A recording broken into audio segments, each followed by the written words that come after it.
네, 장시간 시청해주신 여러분께 감사드리고 어느덧 마지막 세션만 남았습니다. 이번에 오실 연사분은 독일 네모 브랜즈의 조성선 대표님입니다. 대표님께서 오늘 세미나를 위해 독일에서 온라인 줌 웨비나에 접속하고 계신데요. 한번 연결해 보겠습니다. 네, 안녕하세요. 저는 독일의 네모 게임베아 조성선 대표라고 합니다. 오늘 여러분에게 유럽의 시장 동향, 그리고 뷰티 트렌드, K-뷰티의 유통 전략과 진출 전략에 대해서 1시간 동안 이야기를 나눌 건데요. 제가 독일에 온 지 지금 약 4년 정도 됐고요. 4년 동안 한국의 K-뷰티의 브랜드들이 어떻게 여기에서 채널 변화가 있었는지를 여러분에게 오늘 좀 생생한 이야기를 좀 전달해 드리고자 합니다. 저는 한국에서 CJ 홈쇼핑, 지금 CJ E&M이라고 되어 있는데 뷰티 개발 팀장을 역임을 했었고요. 지난 10년 동안 홈쇼핑 채널과 한국의 유통 채널, 그리고 코리안 화장품에서 약 7, 8년 정도 그 브랜드 매니저로 일을 했었습니다. 그리고 한 20년 동안 그 뷰티 카테고리의 브랜드와 채널에서 일을 했고, 현재는 유럽의 SD 생명공학이라는 S&P 마스크팩으로 유명한 회사의 유럽 지사장으로 나왔고, 지금 약 4년 동안 경험을 하고, 지금 현재 어, 네모 개인베어라는 독립법인을 운영을 하고 있습니다. 지금 한국에 있는 많은 그 신문사들과 유통을 하는 리테일 매거진들의 유럽의 통신원 역할을 지금 진행을 하고 있습니다. 그래서 오늘 여러분에게 브랜드에 대한 소개, 그리고 채널에 대한 이야기들을 좀 많이 하고 싶습니다. 현재 저희 네모 게임베아는 그 현재 유럽의 현지의 가장 핫한 시장 정보와 글로벌 스탠다드 규정을 한국 분들에게 제공을 하고 있고, 한국 회사들이 브랜드를 유럽에 진출을 할 때 성공적으로 진입하고 안착을 돕는 그런 소통의 파트너 역할을 하고 있습니다. 그래서 저희 네모 게임비아는 브랜드를 개발하는 데 개발과 브랜드를 소싱하는 컨설팅을 진행을 하고 있고요. 또 한국 브랜드들이 유럽에 진출하기 위해서는 그 유럽 영내에 책임회사 RP라고 하는 리스판서블 퍼슨이라는 그 책임 회사가 있어야 하는데, 그 책임 회사를 진행하고 있고요. 또 CPMP, CE 등록 등의 업무를 하고 있습니다.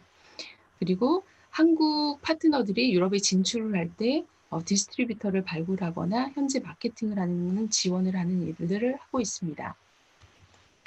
오늘 여러분에게 현재 유럽의 시장 동향, 그리고 화장품의 동향, 그리고 지금 유럽의 화장품의 트렌드, 그리고 유럽에는 어떤 채널들이 있는지, 그리고 K-뷰티의 현주소는 어떤지, 또 유럽의 화장품을 진출하기 위해서는 어떤 채널에 어떻게 진출해야 되는지에 대해서 오늘 여러분에게 소개를 하고자 합니다. 우선 유럽의 시장에 대한 이해입니다. 유럽의 시장을 이해하는 게 유럽 진출하는 데 가장 우선이 되는 거라고 생각을 합니다. 현재 유럽은 일반적으로 저희가 유럽, EU 이렇게 표현을 하는데요. 유럽은 현재 약 43개 국가가 있습니다. 그중에 우리가 일반적으로 EU라고 하는 유러피언 유니언은 약 28개의 국가가 있고요. 그리고 유로화를 사용하는, 같은 통화를 사용하는 유로존이 약 19개의 나라가 있습니다. 그래서 우리가 일반적으로 유럽 하면은 한 나라, 단일 경제권이라고 얘기를 하지만, 실제로는 경제 협력을 위해서 단일 경제권으로 묶여 있지만, 여기 나와 있는 것처럼 유럽을 크게 동서남북으로 동유럽, 서유럽, 남유럽, 북유럽 이렇게 권역별로 나눌 수가 있습니다. 여기 왼쪽에 표를 보면은 칼라로 나와 있는 게 구매력을 표시하는 거입니다. 여기에 보면 이렇게 구매력이 높은 북유럽과 서유럽은 북유럽이 좀 높은 편이고요. 그리고 남유럽은 일반적인 평균적이고, 동유럽이 그 구매력이 좀 낮은 편입니다. 하지만 GDP의 성장률을 보면 현재 GDP는 이 권역별로 봤었을 때 서유럽이 가장 큰 GDP의 양을 갖고 있지만, 성장률로 봤었을 때는 동유럽, 남유럽, 서유럽 순서대로 GDP의 성장률은 현재 동유럽이 조금 큰 편입니다. 그렇다면 이 많은 유럽의 국가들을 우리가 수출한다고 했었을 때 어떻게 관리를 해야 될까? 이 한 나라로 관리를 해야 될까? 예, 고민이 많으실 텐데요. 제가 여기 와서 경험을 한 거로는 일단 유럽의 국가들이 43개 정도가 있지만 이거를 권역별로 조금 나눠보고 이 국가별로 조금 나눠본다면 우선 EU 왼쪽에 있는 이 표를 보시면 EU의 연합에 가입되어 있는 국가들이 영국을 포함해서 약 28개의 국가가 있고요. 그리고 현재 EU에 가입되어 있지 않은 나라가 GNI가 높은 노르웨이라든지 스위스, 아이슬란드는 가입되어 있지 않습니다. 저희가 일반적으로 유럽을 이 28개국과 스위스, 그리고 이런 국가들을 포함해서 독일어권, 그 다음에 스코틀랜드, 아일랜드를 포함한 영국권, 그 다음에 프랑스와 이 베네룩스 3국, 그 다음에 이 스페인과 여기 포르투갈을 포함한 이베리아 반도, 그리고 이 남유럽의 대표 국가의 영향을 많이 받는 이 이탈리아와 그 옆에 발칸 반도 지역들, 그 다음에 폴란드, 체코, 헝가리, 루마니아 같은 동유럽권 국가들, 그리고 이 북유럽, 스칸디나비아 반도라고 하는 이 스웨덴, 노르웨이, 덴마크 이 북유럽 국가들, 그리고 러시아와 인접해 있는 러시아의 영향을 많이 받고 있는 발트 3국, 에스토니아, 라트비아, 리투아니아 이 유럽을 약 8개 정도의 권역으로 나누어서 관리를 하고 디테일하게 보면은 조금 더 효과적으로 볼 수 있다고 볼 수 있습니다. 그렇다면 유럽을 이 28개국, 30개 국가를 어떻게 읽어보면 좋을지 한눈으로 차트를 제가 설명을 좀 드리겠습니다. 조금 전에 얘기한 것처럼 스위스와 세르비아를 포함해서 EU 약 28개 국가, 약 30개 국가의 인구가 약 51억 명 정도 됩니다.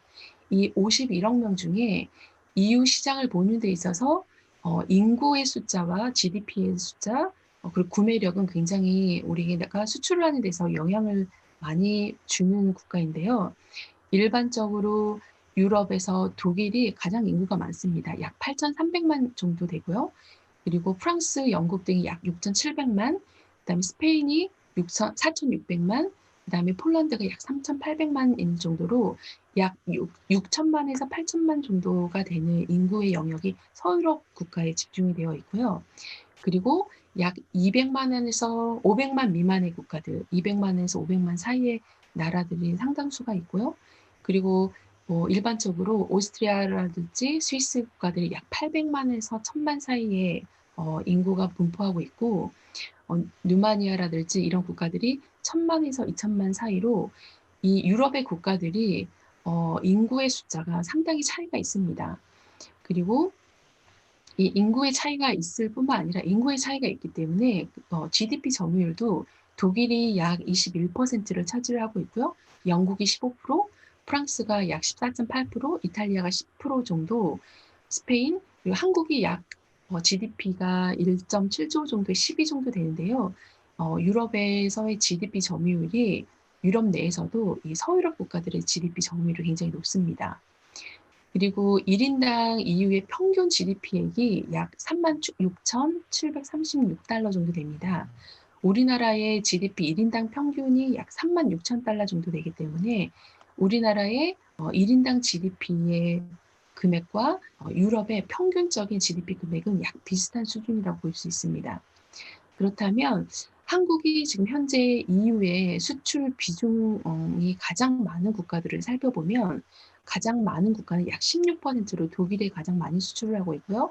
그 다음에 영국의 11%, 스웨덴의 9.1%, 네덜란드의 8.3%, 이탈리아의 7.5%, 프랑스의 6.3% 정도로 현재 지금 서유럽 국가의 수출 비중이 조금 높은 편입니다.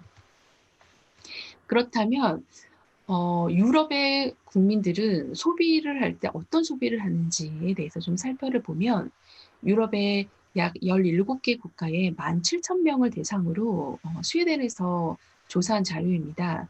최근에 2017년, 2018년 과연 유럽의 소비자들은 구매를 하는 데 있어서 가장 결정적인 영향을 주는 요인이 무엇인지를 살펴보았을 때 복수로 대답을 한 결과로 약 전체의 73%가 품질을 1순위로 뽑았습니다.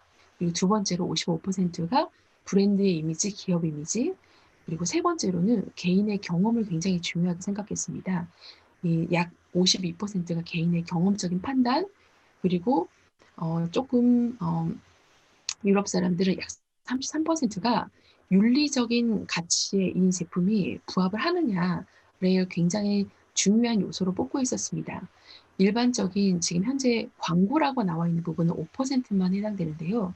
유럽의 소비자들은 광고의 영향을 받기보다는 가장 큰 품질, 그리고 이 기업과 브랜드의 이미지들, 그리고 윤리적으로 이 제품이 가치가 있는지 없는지에 대한 판단 기준이 가장 큽니다.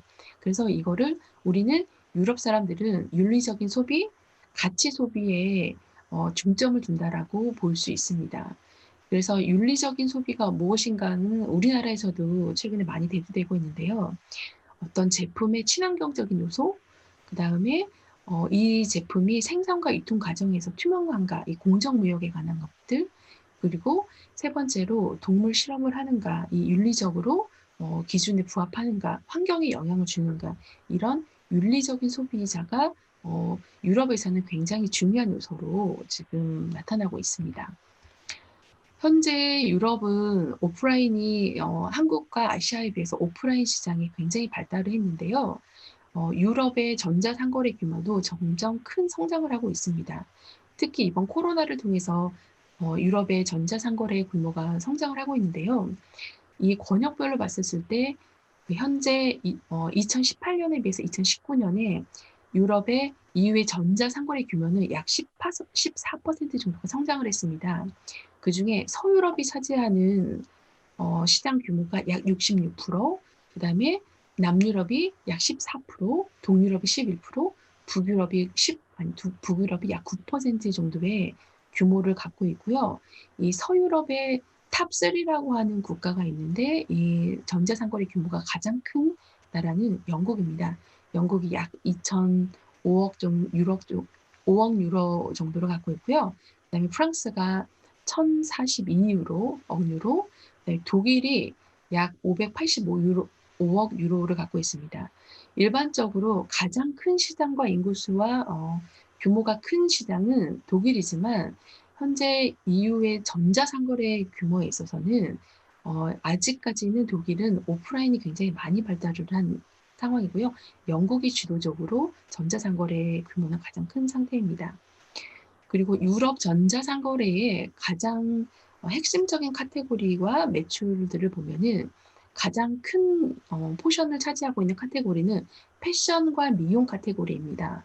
그리고 두 번째로는 전자기기의 영역 카테고리고요.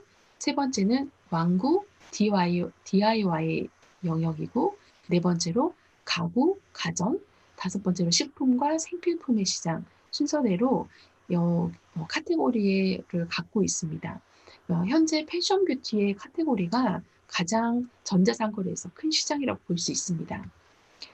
그렇다면 유럽의 현재 화장품 시장에 대해서 리뷰를 해보도록 하겠습니다. 현재 전 세계적으로 화장품 시장의 규모는 약 탑 20라고 하는 국가 중에서 미국이 가장 큰 시장입니다. 다음이 중국, 일본, 브라질 순이고요. 독일, 저희 유럽의 국가들이 이 5위부터 15위 사이에 많은 국가들이 포션이 되어 있고, 독일은 5위, 영국 6위, 프랑스 7위 정도에 있고, 한국은 약 9위 정도의 시장 규모를 갖고 있고, 그 다음이 이탈리아 이런 시장입니다. 이 유럽뿐만 아니라 전 세계를 두고 봤을 때 권역별로 시장 규모들을 보면 현재 가장 큰 시장은 아시아 시장입니다. 아시아가 약 32% 정도에 차지하고 있고요. 그 다음에 유럽 시장입니다. 유럽이 약 22.8%의 시장을 갖고 있고, 북미 시장이 약 20%, 중남미 시장이 약 14%를 갖고 있지만 성장률로 봤었을 때는 가장 큰 성장률을 갖고 있는 시장은 CIS 국가라고 하는 러시아를 위시한 이 CIS 국가의 성장률이 가장 큰 성장을 하고 있고요. 그리고 지금 중남미 쪽의 국가들도 큰 성장을 하고 있습니다. 현재 상태로 그리고 뭐 중동 아프리카의 성장도 크고 있습니다. 이 아시아 시장은 물론 지금 중국과 아시아 국가들도 큰 성장을 하고 있어서 현재 큰 시장을 차지를 하고 있는 유럽과 북미 지역과 아시아 지역 중에서 성장과 현재 성장과 규모가 그래도 비교적 큰 시장이 아시아 시장이고요. 유럽 시장은 현재 큰 포션을 차지하고 있지만은 성장률은 다소 좀 둔화되고 있는 상황입니다. 그리고 2017년에 비해서 2022년의 시장 규모를 보면 아시아 시장이 유로모니터에 의하면 아시아 시장이 현재보다 더 큰 시장으로 성장할 거라고 생각을 해서 약 2022년에는 34% 정도로 성장할 거라고 예상을 하고 있고요. 유럽은 약 21% 정도의 이 시장 규모를 가질 거라고 예상을 하고 있습니다. 그렇다면 이 EU의 화장품의 시장 규모가 지금 전 세계 권역별로 봤을 때 2위 정도의 매출을 갖고 있고 그 규모가 약 전 세계의 22.8% 정도의 규모를 갖고 있는데요. EU의 전체 화장품 시장 규모는 약 1,029억 유로 정도의 시장 규모를 갖고 있고요. 그중에 가장 큰 시장이 186억 시장인 독일, 그다음에 164억 유로 시장인 영국, 프랑스, 이탈리아, 스페인 순서이고요. 이 5대 국가가 스페인을 포함해 이 5대 국가가 전체 화장품 시장의 약 58% 정도를 차지할 정도로 서유럽의 시장 규모가 매우 큽니다. 현재 유럽에서 가장 큰 카테고리를 차지하고 있는 거는 스킨케어 시장이고요. 스킨케어 시장이 약 22% 정도 시장 규모를 갖고 있습니다. 그렇다면 이 EU의 화장품 시장 규모에 있어서 서유럽과 동유럽의 시장 규모 차이를 보면 서유럽 시장이 약 89%, 동유럽 시장이 약 11%로 시장 규모는 서유럽의 주도적인 시장의 크기가 큽니다. 현재 하지만 진입 장벽과 한국 브랜드들이 주로 시장에 들어갈 때는 동유럽 시장들을 현재 많이 들어가고 있는데요. 결과적으로는 서유럽 시장에서 자리를 잡는 게 전체 유럽 시장에서 성장을 할 수 있는 구조가라고 볼 수 있습니다. 현재 유럽 시장에서 탑3의 성장 카테고리, 그다음에 규모가 어느 정도 크냐면 스킨케어가 약 290억 달러 정도의 규모의 시장을 갖고 있고요. 그다음이 헤어케어 시장, 그다음이 향수 시장입니다. 이 스킨케어와 헤어케어와 향수, 그다음이 메이크업인데요. 이 3대 카테고리가 가장 큰 규모이기도 하고 성장도 가장 큰 폭으로 성장을 하고 있는 시장입니다. 현재 한국 같은 경우는 스킨케어 시장의 포션이 굉장히 큰데요. 유럽 같은 경우는 스킨케어, 헤어케어, 그다음에 향수, 메이크업 시장이 거의 비슷한 수준으로 성장이 큰 시장이기 때문에 많은 한국 기업들이 현재 스킨케어 시장에 많이 진출되어 있지만 헤어케어와 메이크업 시장도 같이 눈여겨볼 시장입니다.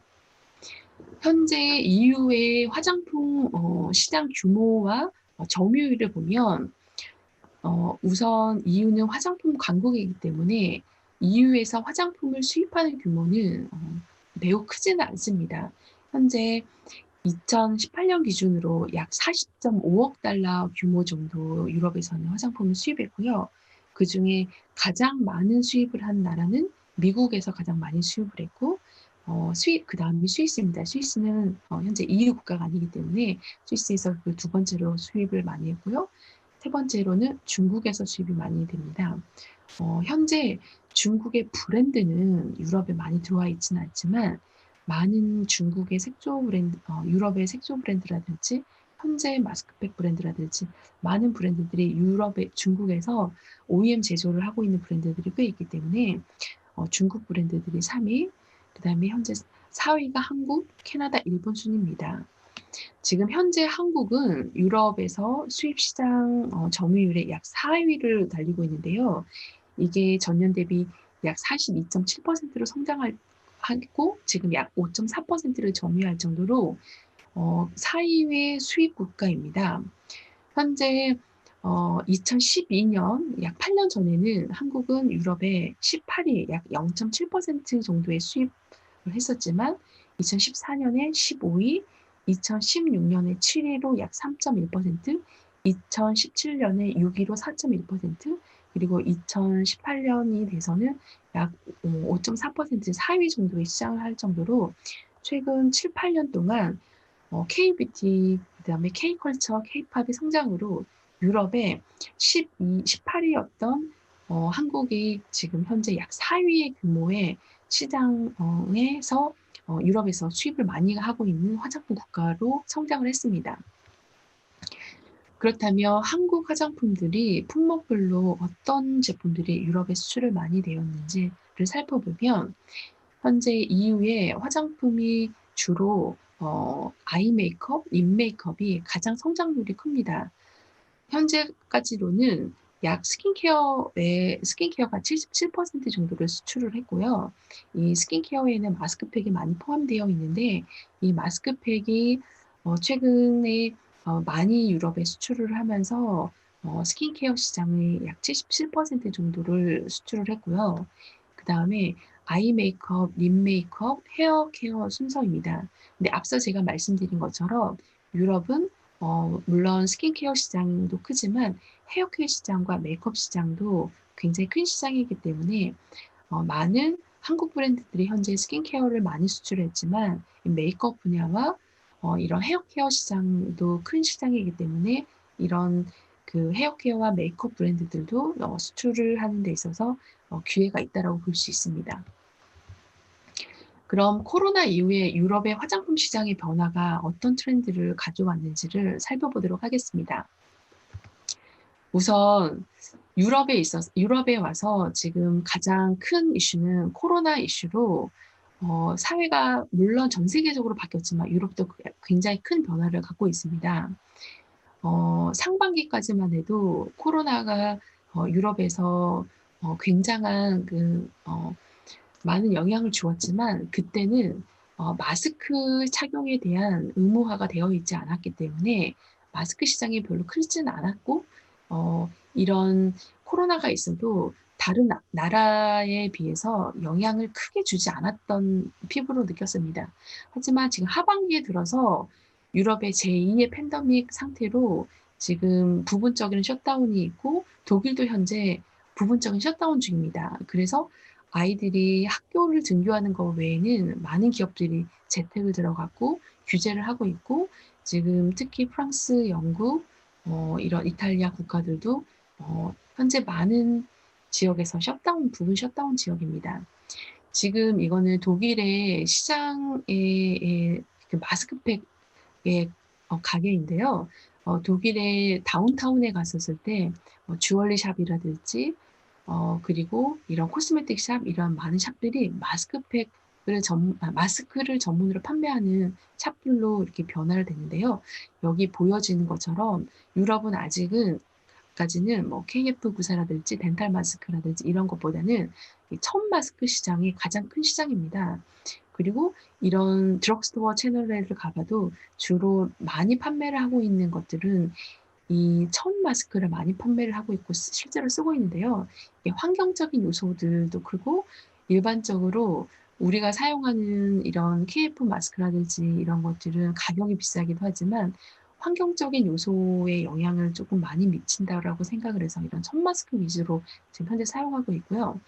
현재 여기에 있는 마스케 아우프라고 되어 있는 거는 유럽의 특히 독일 지역의 그 지금 길거리에서도 원래는 실내에서만 마스크를 쓰는 게 의무화가 됐는데 10월 15일 이후로 마스크를 외부에서도 써야 된다는 의무가 오면서 길 곳곳에 마스크를 밖에서도 써야 된다라는 걸로 해서 지금은 이제 유럽 사람들도 마스크를 쓰는 것들이 대중화가 됐고 이 대중화가 되면서 오히려 화장품 시장에는 좋지 않은 영향을 미치지 않을까라는 생각을 하고 있습니다.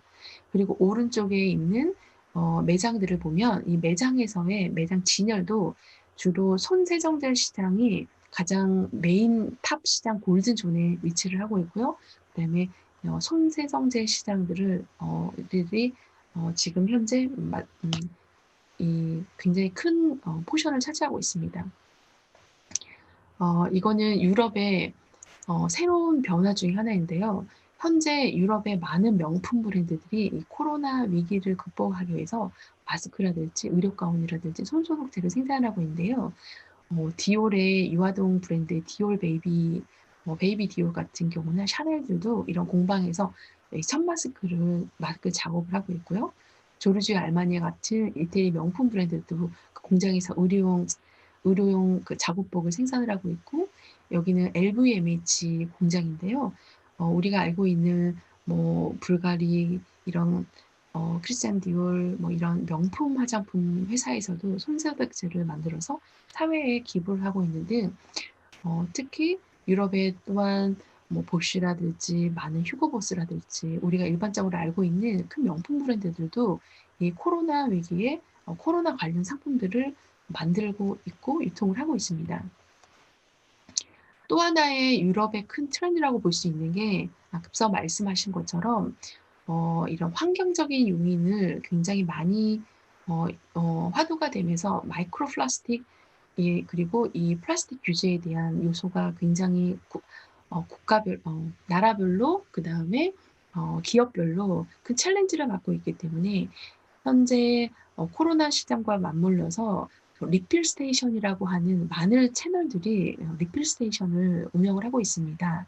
이 리필 스테이션이라고 하는 거는 이 매장에서 이 공병과 함께 개인이 상품을 직접 리필을 해서 바코드도 출력을 해서 리필을 해가는 시스템인데요. 이 많은 유통 채널들이 브랜드사들과 같이 협업을 통해서 리필 스테이션을 운영을 시범적으로 하고 있고 그 국가들이 굉장히 많이 증가를 하고 있습니다.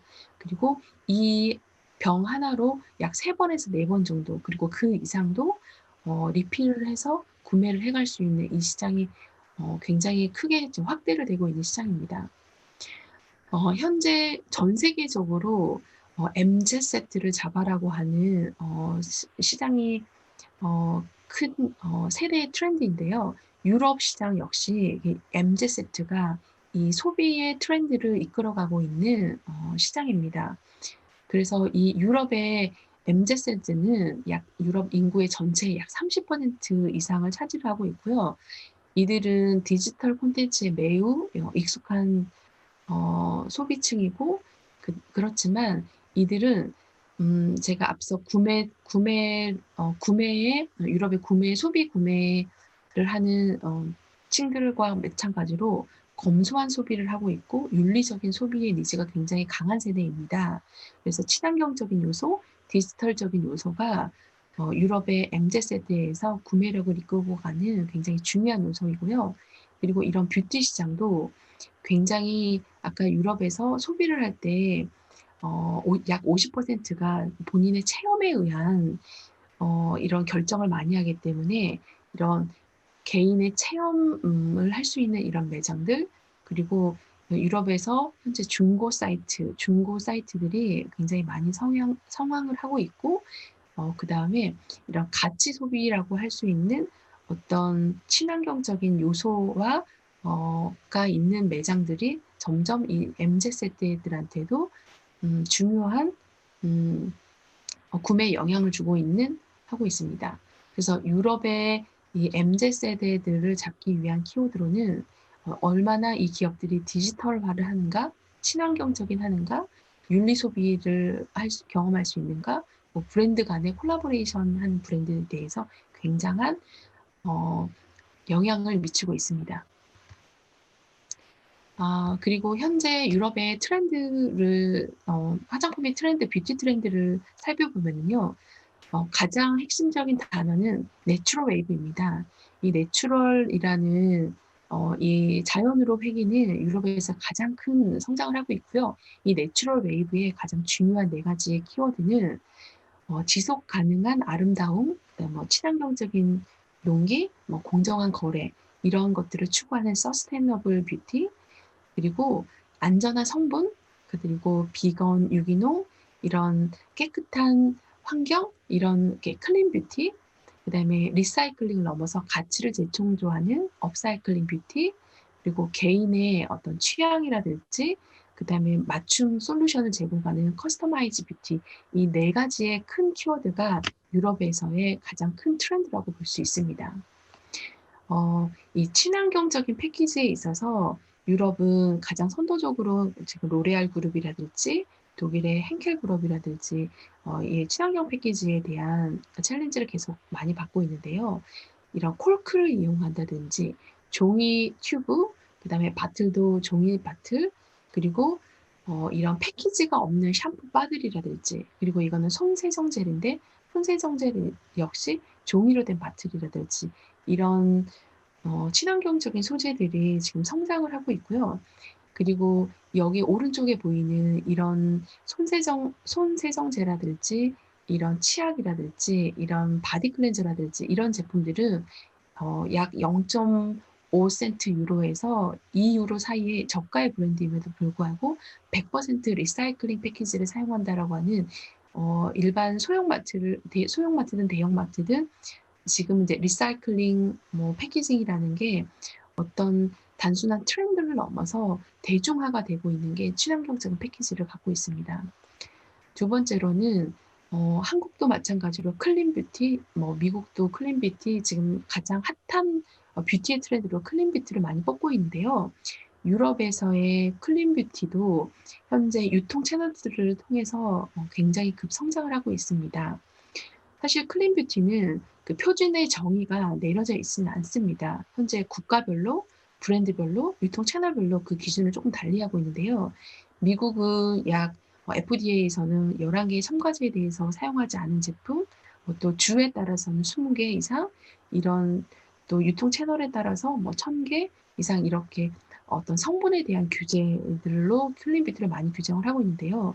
유럽은 약 1,300개에서 3,800개 정도의 어떤 화학 성분들을 블랙리스트로 올려놓고 이것들을 사용하지 않은 제품을 기준으로 클린 뷰티를 많이 하고 있습니다. 여기는 지금 독일의 더글라스라는 유통의 브랜드들인데요. 여기도 이 클린 뷰티, 고비건이라는 이런 단어들과 워드들을 브랜드들이 사용을 하고 있습니다. 지금 베어 미네랄이라고 하는 브랜드도 클린 뷰티라는 단어를 사용하고 있고요. 그다음에 어니스티 뷰티도 클린 뷰티라는 단어를 사용하고 있고, 지금 미국에서 핫하고의 젊은 어린고 젊은 세대들을 타겟으로 하는 플로렌스라는 브랜드 역시 클린 뷰티라는 브랜드를 소구를 하고 있고, 유럽에서 이런 클린 뷰티 존도 같이 성장을 하고 있습니다. 이 클린 뷰티는 단순히 클린 뷰티를 내세우면서 이 많은 브랜드들이 이런 엠블렘을 사용하고 있습니다. 친환경이라든지 이런 내추럴 그 엠블렘을 같이 브랜드에 적용을 하면서 유기농 브랜드, 그다음에 마이크로 플라스틱을 사용하지 않는 거, 그다음에 비건, 그다음에 지속 가능한 산림 경영을 하는 거, 그다음에 에코 라벨, 그린 라벨, 그다음에 환경과 기후를 생각하는 이런 라벨. 이 많은 기업들은 대부분 비영리 단체들입니다. 이런 비영리 단체들의 브랜드들이 서포팅을 하면서 이 로고를 브랜드에다가 같이 사용을 하고 있고, 이런 많은 브랜드들이 최근에 이런 엠블렘들을 제품과 브랜드의 이미지 활용을 하고 실제로 이런 유럽의 트렌드와 함께 같이 물려가고 있는 성장을 하고 있습니다.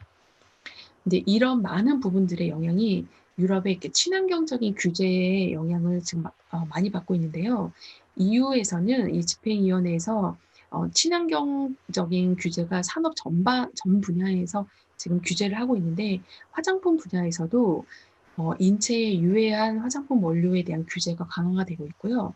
그리고 해당 원료에 대해서 영내에서 판매를 금지하고 있는데, 2019년 5월에 유럽의 그 화장품 법규가 새로 개정안을 발표하면서 자외선 차단제, 마스카라, 아이브로우, 헤어 염색약, 샴푸 등에 많이 사용하고 있었던 원료들 중에 일부 물질을 금지를 했고 반입이 제한이 돼서 현재 우리가 지금 개발하고 있는 화장품들이 원료들이 유럽에서 2019년 5월에 발표한 이 개정안에 제한된 원료가 포함이 되어 있는지 안 되어 있는지를 한번 살펴보는 것은 매우 중요합니다. 그리고 현재 대체 가능한 소재가 있는 일회용 플라스틱이 사용이 금지가 2021년부터 되고 있습니다. 그래서 많은 회사들이 지금 현재 플라스틱 제품들에 대해서 일회용 플라스틱을 이 아까 리필 스테이션이 운영된다든지 마이크로 100% 리사이클링 플라스틱을 사용한다든지 이것도 굉장히 큰 영향을 미치는데요. 환경에 미치는 부정적인 영향을 미치는 플라스틱 같은 경우는 표기를 의무화하는 법이 2021년부터 시작이 됩니다. 그래서 현재 친환경적인 원료, 대체 불가능한 플라스틱 제품의 경우는 그 감축을 의무화를 하고 있기 때문에 유럽을 진출하려고 하는 우리의 회사들도 우리의 그 패키지들이 친환경적인 요소를 생각을 꼭 해야 되는 상황입니다. 그렇다면 유럽의 화장품 채널을 현재 어떤 채널이 있고 K뷰티의 현 주소는 어떤 것들이 있는지를 소개를 하도록 하겠습니다. 현재 유럽은 이제 독일의 채널들, 폴란드, 프랑스, 영국에는 이런 오프라인 채널과 온라인 채널들 이런 채널들이 현재 운영되고 있습니다. 유럽에서 현재 그 가장 큰 화장품 시장이라고 하면 독일을 중심으로 좀 살펴볼 텐데요. 독일에서 유통별로 화장품이 판매되고 있는 추이를 보면 가장 큰 매출을 하고 있는 채널은 드럭스토어입니다. 이 드럭스토어 채널이고요. 두 번째로는 이 화장품 전문 매장이라고 하는 퍼퓸머리 채널입니다. 그 다음에 세 번째가 우리 일반적인 할인점이라고 하는 마트 채널, 그리고 슈퍼마켓 채널, 그다음에 백화점, 인터넷 채널들이 지금 성장을 하고 있습니다. 그러면 독일에서 가장 큰 채널이라고 하는 드럭스토어 채널입니다. 이 드럭스토어 채널은 우리나라 올리브영이나 롭스 같은 비슷한 형태의 이런 채널인데요.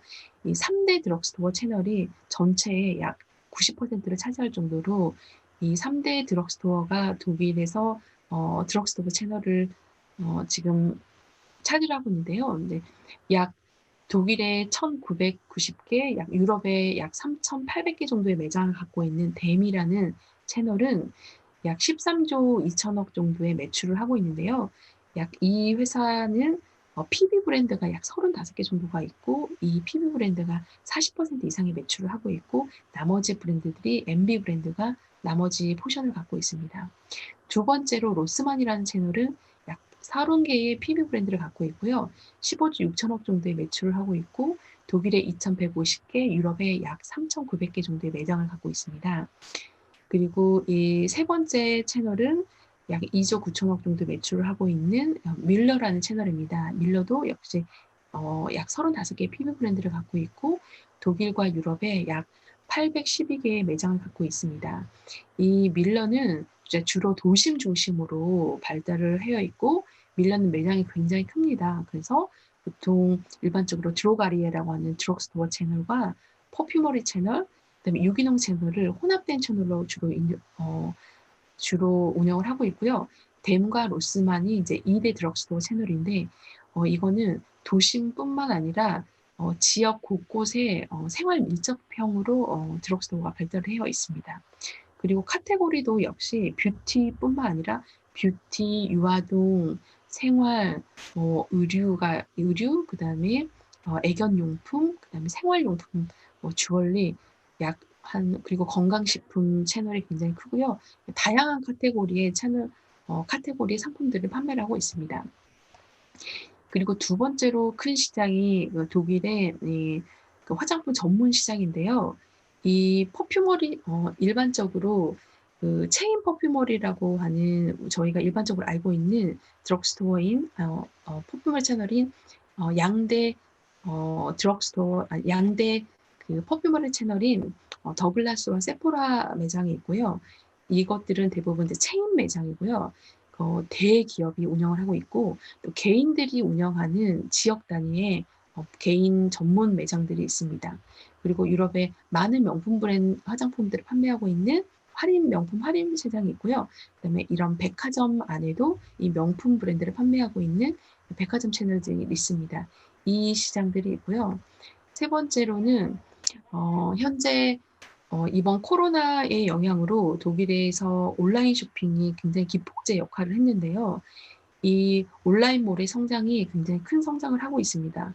물론 독일은 오프라인이 많이 발달을 했기 때문에 온라인 시장은 영국과 프랑스에 비해서는 규모가 작지만 현재 이 2019년 이후에 가장 큰 성장을 하고 했던 시장이 온라인 시장입니다. 이 온라인 시장 중에 특히 이런 스포츠 용품이 이제 독일 사람들이 워낙 운동을 좋아하고 이런 스포츠 활동을 많이 하는데 이 코로나 규제로 스포츠 센터들이 문을 닫아서 이런 집에서 스포츠를 하거나 그 가까운 근교에서 스포츠를 할 수 있는 스포츠 용품의 어 상품이 굉장히 많이 팔렸고요. 또 이 식품류, 그다음에 이 이제 코로나 시기에 셧다운이 되면서 집에서 재택을 하는 비중이 커지면서 집을 고치거나 이런 가드징을 하는 게 많아져서 이런 건축 실내 인테리어나 건축용품 제품들의 구매율도 굉장히 높아졌다고 합니다. 그리고 이 특히나 화장품을 소비를 많이 하는 20 세에서 39 세의 연령층들이 약 전체 온라인 시장에서 약 44.6%를 차지할 정도로 아직까지는 온라인 쇼핑의 메인 연령층은 20 세에서 39 세의 연령층이 약 45% 정도의 온라인 쇼핑몰을 운영을 하고 있습니다. 특히 유럽에서는 아마존이 역시나 가장 큰 온라인 채널이고요. 그리고 오토라는 채널, 패션 뷰티 전문 채널인 잘란도라는 채널. 이 종합 쇼핑몰로는 아마존, 오토, 잘란도가 가장 큰 온라인 쇼핑몰이고요. 그다음에 뷰티를 전문으로 판매를 하고 있는 니쉬 뷰티, 플라코니, 퍼퓸 드림스라는 이 세 개의 뷰티 전문 채널들도 코로나 시기에 가장 큰 성장을 한 채널입니다. 그리고 또한 독일에서 가장 큰 채널 중에 하나가 또 유기농 채널과 약국 채널인데요. 그 유기농 채널은 이 유기농 샵들이 굉장히 많이 발달해 있고 식품도 유기농 식품이 독일에서 많이 발달해 있지만 이 유기농 식품과 유기농 화장품은 이 유기농 전문 채널에서 주로 많이 판매를 하고 있습니다. 또한 드럭스토어하고 다른 개념의 약국 채널들이 많이 발달해 있는데요. 우리가 일반적으로 더마 화장품이라고 알고 있는 BC라든지 유세린, 그리고 이런 우리나라의 그 더마 코스메틱에서 더마 코스메틱으로 알려져 있는 많은 브랜드들이 아포테케라고 하는 약국 채널에서 주로 판매를 하고 있습니다. 음 그리고 인제 한국 K뷰티가 지금 어떤 상황을 보고 있냐면 K뷰티는 2006 년에서 2008 년까지 아주 급성장을 했던 시기입니다. 그래서 K뷰티는 2006 년에서 2008 년에는 체인 스토어라든지 아까 단독 브랜드 샵이라든지 이런 매장들에서 모두 가면은 볼 수 있고 여기 보이는 것처럼 이렇게 많이 발달을 해 있었습니다. 그런데 2019 년에 K뷰티는 많은 변화를 겪었습니다. 이 많은 K뷰티 브랜드들이 유럽에 들어오면서 유럽의 화장품 회사들이 K뷰티 브랜드들을 많이 인수를 했습니다. 여러분들이 많이 알고 있는 AHC도 유니레버에 인수가 됐고 에스테로더에서 닥터자르트를 LVMH에서도 클리오를 투자를 했었고 로레알에서도 3C 그다음에 닥터지도 스위스 미그로스 그룹에서 브랜드를 인수를 했었고 또 이런 한국의 기술력과 프랑스의 감성을 이어받은 브랜드들이 프랑스의 대표적인 록시탄 그룹에서 한국에서 제조를 하는 에르보리 향이라는 브랜드를 개발을 했었고 알렉스 그룹에서 제이오라는 브랜드를 해서 세포라 매장이라든지 프랑스의 아포테케 파마시의 매장이라든지 K뷰티를 컨셉으로 하는 프랑스 브랜드들이 지금 현재는 자리를 잡고 지금 현재까지도 자리를 잡고 있는 시장입니다. 그런데 2019 년에 세포라 내에서 코리안 브랜드의 코리안 하우스라는 그 카테고리가 이제 철수를 시작을 했고요. 특히 많은 OEM 한국 브랜드들이 유럽 브랜드들이 프랑스 브랜드들이라든지 특히 독일 브랜드들도 이런 드럭스토어를 중심으로 한국에서 OEM을 하기 시작해서 한국 브랜드들이 더 이상 브랜드보다는 유럽의 브랜드의 OEM을 생산하는 브랜드들로 많이 변화를 겪었습니다. 그런데 2020년에 들어와서 지금 현재 K뷰티 시장을 가보면 K뷰티는 현재 K뷰티의 브랜드들은 많이 소멸을 했습니다. 이제 K 제조 상품들로 많이 전환이 되어 있고, 그리고 한때 지금 더글라스 채널에 마스크팩이, 특히 한국 마스크팩이 이 조닝을 이룰 정도로 굉장히 성황을 했었던 시기가 2017년에서 2019년이었는데요. 현재 2020년에 들어서는 더 이상 K뷰티의 한국 브랜드들의 마스크팩을 보기가 쉽지 않습니다. 지금 현재로는 많은 유럽 브랜드들이 마스크팩을 만들어서 판매를 하고 있고, 그리고 유통 자체에서 이사나라든지 이런 브랜드들은 이 유통 채널 안에서 PB 브랜드로 마스크팩 브랜드를 하고 있는데, K뷰티의 시장에서, K브랜드의 시장에서 K 제조의 시장으로 갔었지만 지금 현재는 이 마스크팩마저도 메이드 인 차이나, 메이드 인 타이완, 그리고 메이드 인 EU의 제조까지도 시장이 많이 뺏긴 상태입니다. 그리고 이 브랜드들의 대체 상품으로 캐나다, 미국, 일본 등등에서 SNS에서 발달한 브랜드들로 대체를 하고 있는 조금은 걱정스럽고 좀 심각하게 피부로 느껴지는 K뷰티 시장이 조금은 축소가 된 시장인 건 사실입니다. 이 더글라스 같은 경우도 2017년에서 2019년까지는 이 매장의 K뷰티 브랜드가 입구에서부터 메인 매대에 주로 있었었고요. 그리고 심지어 아름다움이라는 한글을 이 전체의 매장에서의 디자인으로 할 정도로 K뷰티는 굉장히 핫했던 시기이고 전성기 시기였습니다. 근데 2020년에 들어서 지금 이거는 제가 지난달에 가서 찍은 사진인데요. 지금 이 더글라스 채널에서 지금 세일을 하고 있는 존으로 K뷰티 브랜드들이 많이 들어가 있고요. 이 많은 존을 차지했던 K뷰티 브랜드들이 일부 브랜드만 현재 남아 있고, 이 많은 브랜드들을 지금 미국 브랜드라든지 캐나다라든지 SNS 핫한 브랜드들로 지금 대체가 되고 있고, K뷰티, 코리안 하우스라고 하는 그 캐치프레이즈를 하고 있는 조닝이 트렌디 뷰티, 랩 뷰티라는 다른 이름으로 브랜드를 조닝을 하고 있습니다. 이거는 프랑스의 대표적인 채널인 세포라 채널인데요. 세포라 채널 역시 2017년에서 2019년에는 온라인에서도 K뷰티 전용관이 따로 있었고, 오프라인에도 코리안 하우스라는 전용 매대, 그 다음에 이 투고존에도 많은 한국 브랜드들이 있었습니다.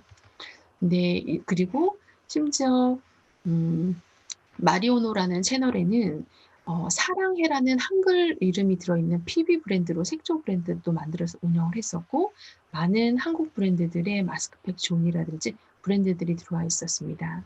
그리고 프랑스 3대 백화점 중에 하나인 봉마시 백화점에도 바 마스크라고 하고 코리안 하우스라고 하는 브랜드 매대를 운영을 하고 있었었는데요. 이게 2020년에 들어서는 지금 현재는 세포라에서 지금 새로 생기는 매장에는 K뷰티라는 를 판매하는 코리안 하우스 존들이 많이 지금 없어지고 있고요.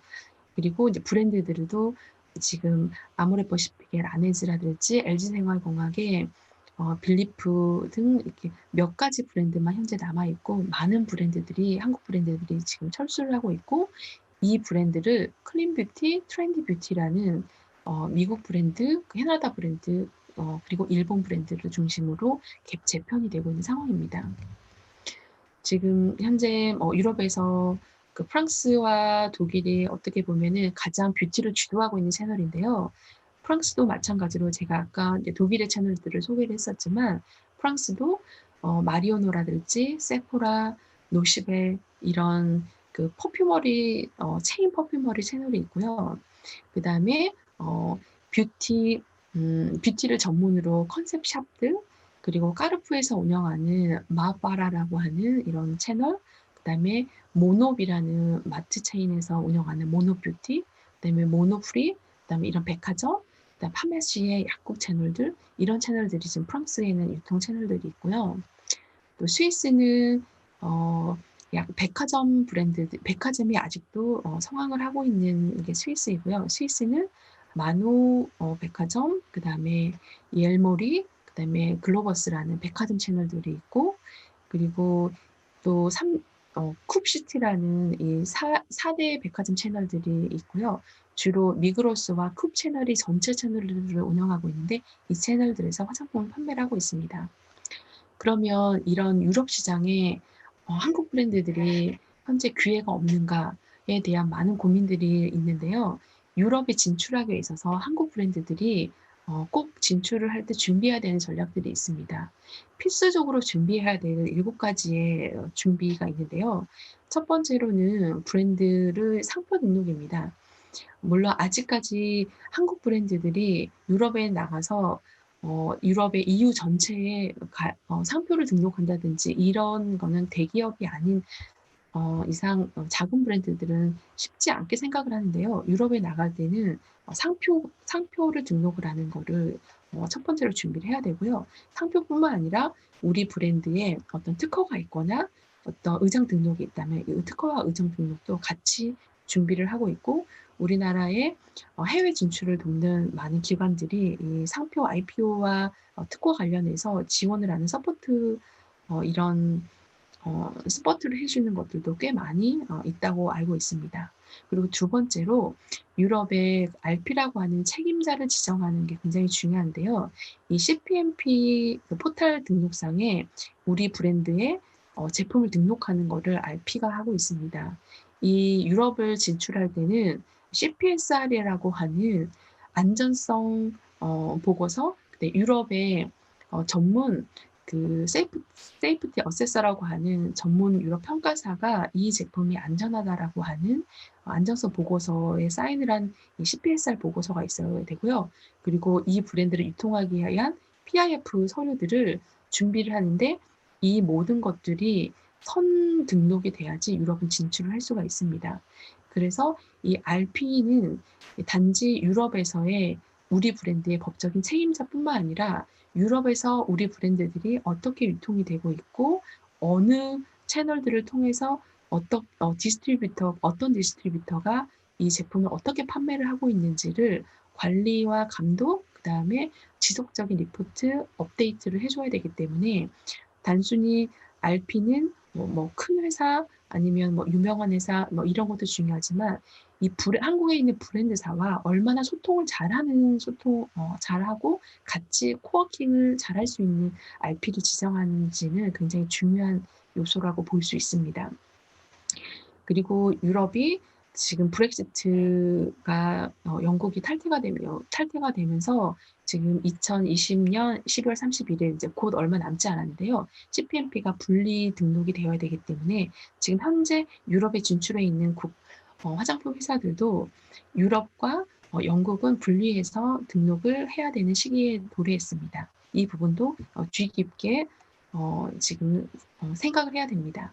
그리고 세 번째로는 유럽에 진출을 할 때 상품을 개발을 할 때부터 우리 브랜드가 유럽에서 판매를 할 거다라고 생각을 하면 제품을 EU의 라벨 기준, FDA의 라벨 기준, 한국 기준을 같이 체크를 해서 글로벌 표준화된 라벨로 제품을 개발해야 됩니다.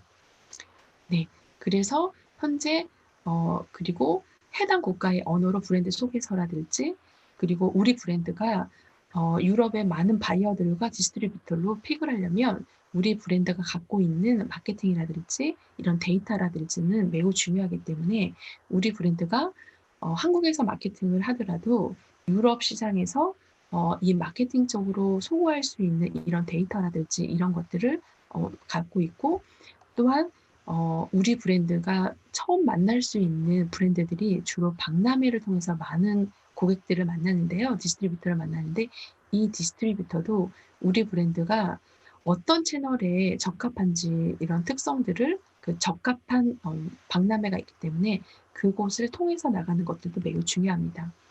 그래서 이후에 어떤 그 RP 서비스와 CPMP를 등록하는 이 단계이고요. 이거는 자세히 살펴보면 대해서 다시 한번 검토를 해볼 프로세스이니 참조해 주시면 좋을 것 같습니다. 그리고 이 유럽에 진출할 때 아까 중요한 게 라벨이었기 때문에 이 라벨에 지금 피부의 안정성 검사라든지 또 제품의 라벨에 있는 효능 효과의 테스트라든지 비건, 에코, 내추럴 관련된 인증들이 굉장히 많은 영향을 주고 있는데요. 이 인증 요소들도 각 국가별로 그 나라에서 인지도가 있는 브랜드, 인지도가 있는 인증이 따로 있기 때문에 우리 브랜드가 어느 나라에 어떻게 진출할지에 따라서 이런 인증도 거기에 좀 적합한 인증을 받는 것들이 매우 중요합니다. 그리고 또 하나 주의해야 될 것들은 우리나라는 중국의 위생허가와 중국 채널들을 무시할 수 없는 채널인데요. 현재 비건이라든지 유기농이라든지 이런 채널들이 이런 트렌드가 유럽에서 굉장히 발달해 있지만 유럽은 현재 동물 실험이 금지되어 있기 때문에 중국의 위생허가를 받은 브랜드들은 동물 실험을 했다라는 이미지가 있기 때문에 제품 라벨에 중문이 있거나 중국 위생허가를 받은 브랜드들은 유럽에서 비건이라든지 이런 트렌드의 상품으로 판매가 어렵기 때문에 두 개를 같이 등록하기는 어렵기 때문에 이런 부분들에 대해서는 조금 디테일하게 설명을 할 필요가 있습니다. 그리고 박람회도 진출을 할때 이태리에 우리가 일반적으로 알려져 있는 코스모프로프도 있지만 유기농 코스메틱 박람회, 전문 뷰티 박람회, 에스테틱 박람회 등 박람회도 다양한 박람회가 있기 때문에 우리 브랜드들이 어떤 박람회에서 어떤 바이어를 만날지에 대해서 스터디를 한 다음에 만나는 게 가장 중요할 것 같고 이런 모든 박람회에는 뷰티 어워드를 같이 참여하는 회사들을 참여할 기회를 주고 있습니다.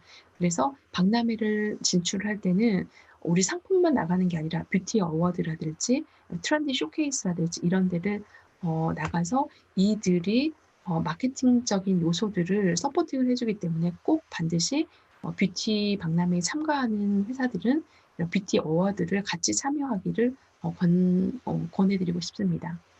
그리고 유럽의 현지 마케팅도 굉장히 중요한데요. 디스트리뷰터를 발굴을 할 때는 유럽 내에서 마케팅적인 능력이 어느 정도 있는지, 그 다음에 이런 현지의 미디어 회사들이라든지 이런 데들과 연계를 얼마나 하고 있는지 이런 부분들도 굉장히 중요한 요소이기 때문에 유럽 현지 마케팅을 잘하는 디스트리뷰터를 만나는 것도 중요하고 또 별도로 유럽에도 이런 마케팅을 전문으로 하는 회사들이 있기 때문에 우리 브랜드가 유럽에 나갈 때는 이런 마케팅적인 요소도 고려해야 될 중요한 요소라고 볼 수 있습니다. 이상으로 마쳤고요. 궁금한 게 있으면 질문을 좀 받도록 하겠습니다. 네, 대표님. 이렇게 독일 현지에서 열정적인 강연 감사드리고 유튜브 댓글창을 통해서 취합한 질문으로 Q&A 드리겠습니다. 우선 네. 첫 번째 질문입니다. 화장품의 경우에는 직접 체험을 통한 마케팅이 효과적인데 코로나19로 온라인 비대면이 주된 마케팅 수단이 된 상황에서 효과적인 전략은 어떤 게 있을지 궁금합니다. 라고 문의 네. 주셨습니다. 네. 굉장히 중요한 요소인데요.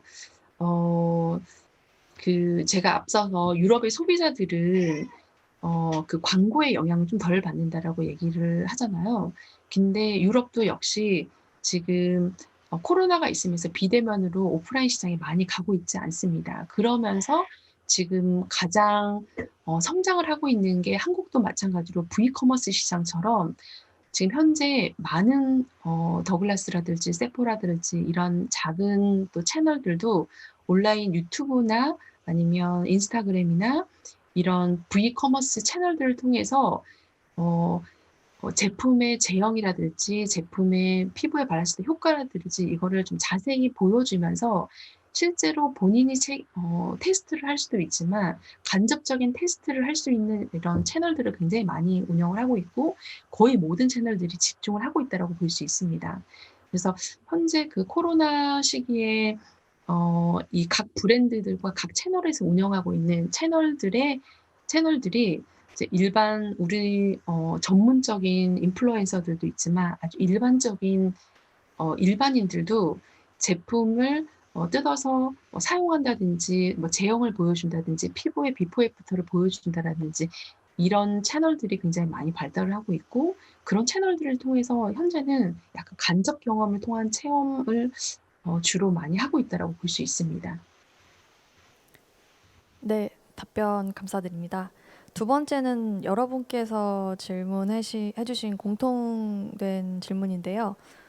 한국 시장에서 인기가 있는 아이나 립 메이크업 제품이 유럽 시장에서도 반응이 있을지, 그리고 네. 피부 제품 같은 경우에는 이제 아시아인의 피부에 맞춰져 있는데, 마찬가지로 유럽 시장 진출을 위해서 네. 어떻게 노력을 해야 할지 질문해 네. 주셨습니다.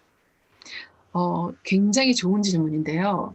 제가 유럽에 와서 가장 느낀 것 중에 하나가 제가 아까 각 국가별로 유럽은 EU라고 하지만 아까 국가별로 너무나 다른 특성을 갖고 있습니다. 특히나 뭐 프랑스 저도 지금 코로나 시기로 많이 출장을 많이 못 가고 있긴 하지만 매달 프랑스랑 독일 그리고 유럽 시장을 체험을 해보면 프랑스 사람들, 독일 사람들, 뭐 폴란드 사람들 굉장히 다릅니다. 제가 두 번째 차트에서 권역별로 나누었던 이유는 그 권역에 있는 지역의 여성들의 피부 특성이라든지 이게 조금 유사한데요.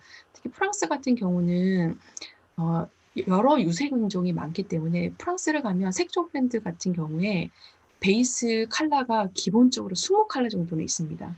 그래서 제가 거기를 프랑스 시장이나 이런 데를 가면은 색조 브랜드가 정말 베이스가 들어갈 수 있을까를 고민할 정도로 많은 컬러들이 있지만 그래도 그 중에서 메인으로 잘 팔리는 판매 컬러가 있습니다.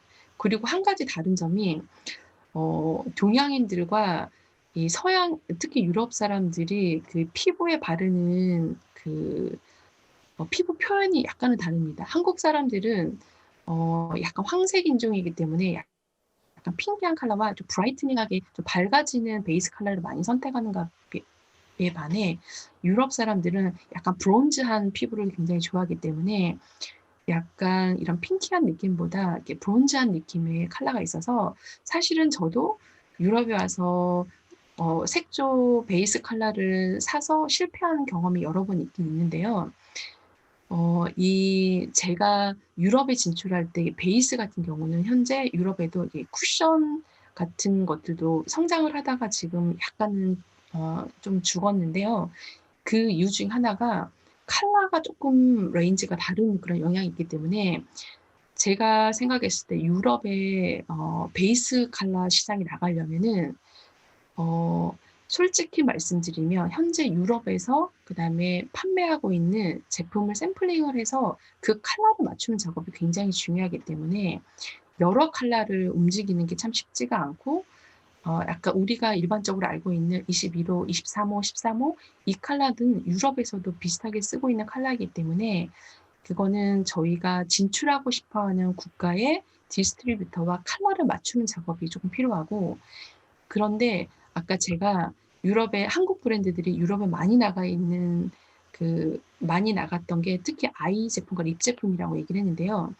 유럽의 여성들이 피부 화장은 하지 않아도 꼭 하고 나가는 게 아이 메이크업이고 청소년들도 아이 메이크업은 다 하고 나갑니다. 그래서 특히 아이라이너, 마스카라, 뭐 아이섀도우 이런 영역들은 다른 베이스에 비해서 조금은 표준화가 되어 있다 보니까 그런 부분들 그다음에 립 컬러들도 물론 한국하고 조금은 차이는 있을 수 있지만 다양한 컬러들이 존재하기 때문에 오히려 색조 메이크업 쪽이 유럽에 진출하기에 괜찮지 않을까라는 생각을 하고 있고 그 시장이 꽤 큰 편입니다. 네, 품목별로 조목조목 짚어서 답변을 자세하게 해주셨습니다. 감사드립니다. 그럼 세 네. 번째 질문입니다. 유럽 화장품 시장에서 아시안 제품에 대한 보편적인 인식과 마켓 포지셔닝은 어떤가요? 그리고 K-팝이나 한류 열풍이 유럽 시장에 실질적인 영향이 있나요? 라고 질문 주셨습니다. 이 질문도 굉장히 좋은 질문인데요. 실제로 이 K-팝과 K 브랜드가 영향을 미치느냐, 이 부분에 굉장히 저도 여기 와서 많은 생각을 하게 됐는데요. 저도 화장품 신문과 한국의 이런 상황들을 매일 살펴보기 때문에 K-팝의 열풍, K-뷰티의 열풍, K-컬처의 열풍이 유럽에서 핫하다라는 기사를 굉장히 많이 보는데요. 실제로 피부로 느껴보는 케이팝의 열기는 어 이 표현을 하기가 조금 애매한데 이 굉장히 많은 영향을 준 건 사실입니다. 왜냐하면 저도 아이가 3 명이 있는데 지금 고등학생, 중학생, 초등학생이거든요. 근데 어 반에 케이팝과 K컬처를 좋아하는 애들이 1 명, 2 명은 꼭 있습니다. 하지만 사실은 대중적인 아이들은 아닙니다.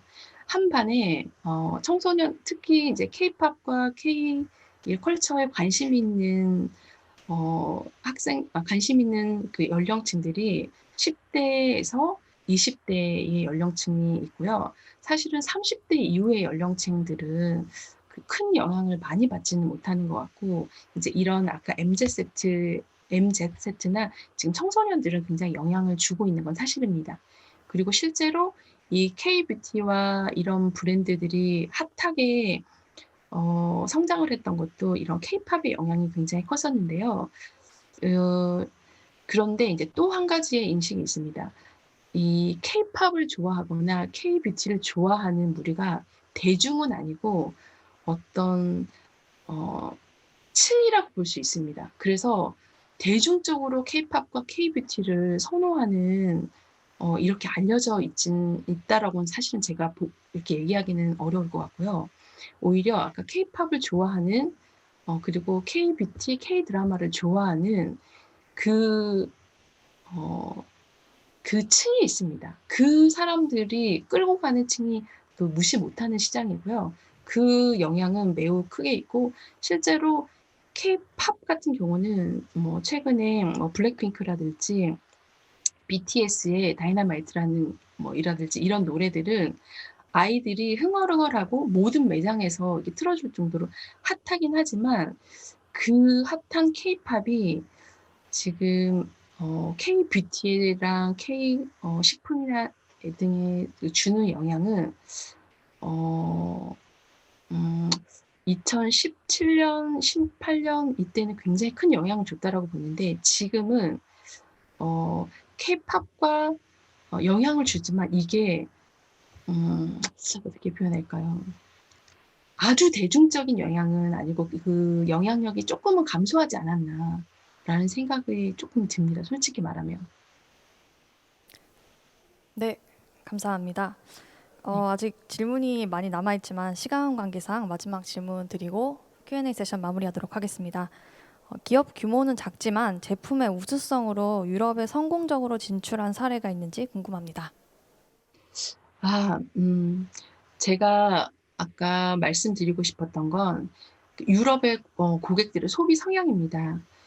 물론 방금 그런 질문에 대해서 있습니다. 그리고 실제로 유럽은 아까 제가 얘기한 것처럼 광고라든지 이런 영향보다는 개인의 어떤 선택과 그런 가치, 품질 이런 거를 중요하게 생각하는 시장이고 실제로 유럽의 고객들은 이런 성향을 여러 카테고리에서 느끼고 있습니다.